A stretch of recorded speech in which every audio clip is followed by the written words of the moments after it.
quand on arrive troisième, évidemment, l'essentiel, en tout cas, du décor a été planté. Donc, j'ai également été en contact avec les organisateurs du festival Les Légendaires. Et effectivement, ils sont particulièrement déçus, frustrés et en colère, pour être tout à fait honnête. Alors, on connaît les difficultés des arts de la scène pour cette année et on sait que beaucoup de dossiers qualitatifs ont été introduits également.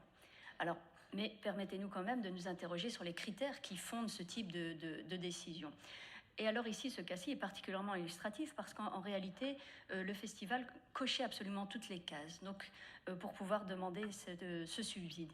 Le seul bémol, qui est jugé totalement subjectif par les organisateurs, c'est celui d'être trop mainstream.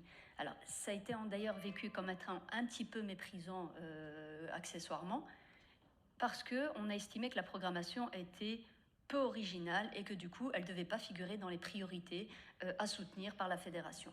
Alors évidemment, la commission, elle a fait son travail, c'est-à-dire qu'elle vous remet un avis, Madame la Ministre.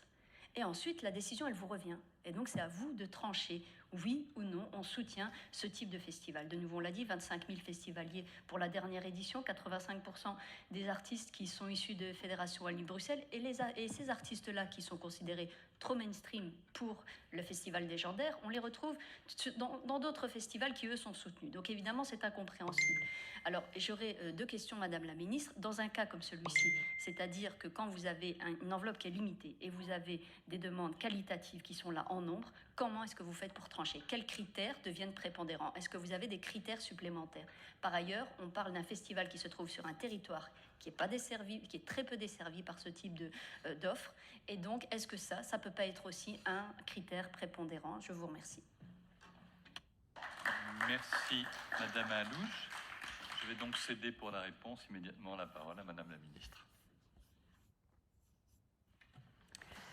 Mesdames les députées, vous le savez, depuis le début de mon mandat, je mets tout en œuvre pour que la culture puisse se déployer dans toutes ses disciplines, dans tous les territoires, au plus près du public. J'ai donc fait en sorte de refinancer le secteur culturel dans son enfance et particulièrement la musique qui, en 2023, a vu son budget augmenter de 57%.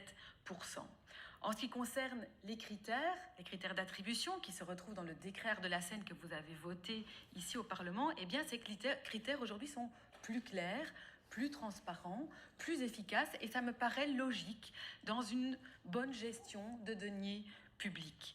Ces critères, c'est ce qui permet aussi aux différentes commissions et à l'administration de rendre des avis et de rendre des analyses qui aident le gouvernement alors à prendre une décision finale.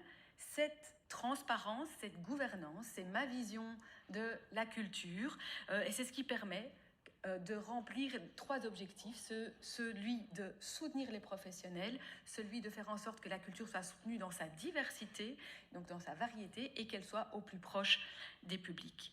Les festivals jouent un rôle fondamental dans le soutien qu'ils peuvent amener à nos auteurs, enfin à nos artistes, entre autres en musique, pas seulement en musique. Et les plus petits festivals ont toute leur place dans notre paysage culturel. Le processus est toujours en cours. Puisque ce processus concernant les contrats-programmes est toujours en cours, je ne vais pas me prononcer sur les avis rendus sur des dossiers individuels.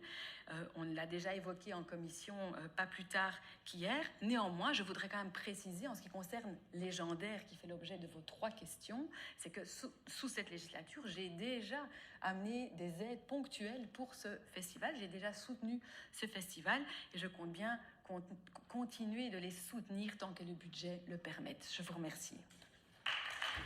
Madame Alouche.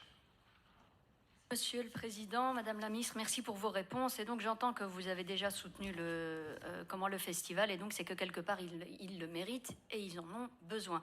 On doit quand même savoir ici que ça risque de mettre à mal un festival qui est porté depuis plus de 20 ans par des bénévoles avec une affiche qui est loin d'être, à mon sens, ce mainstream, je vous dis, totalement méprisant, qui est totalement subjectif, parce qu'ils n'ont pas encore reçu la définition d'ailleurs du mainstream. Alors j'entends cette question de bonne gouvernance et de bonne gestion. J'ai parcouru le dossier et les réponses qu'ils ont reçues, en tout cas pour étayer cet avis défavorable. Et alors, ils remplissent tous les autres critères. Donc, qu'est-ce que ça vaut? Cet élément subjectif, c'est comme si on jugeait un tableau sur sa beauté. Enfin, c'est juste totalement fou. La place des artistes de la Fédération Wallonie-Bruxelles, rencontrée. La capacité de rayonnement, rencontrée. Les besoins financiers sont rencontrés. Le seul critère qui est retenu ici, c'est le mainstream, totalement subjectif. J'espère sincèrement qu'ils seront entendus par la suite. Merci. Merci. Ceci clôt la première question. Il y en a une deuxième qui va être posée par Mme Sobry sur la tribune des linguistes francophones pour une adaptation du français aux usages modernes.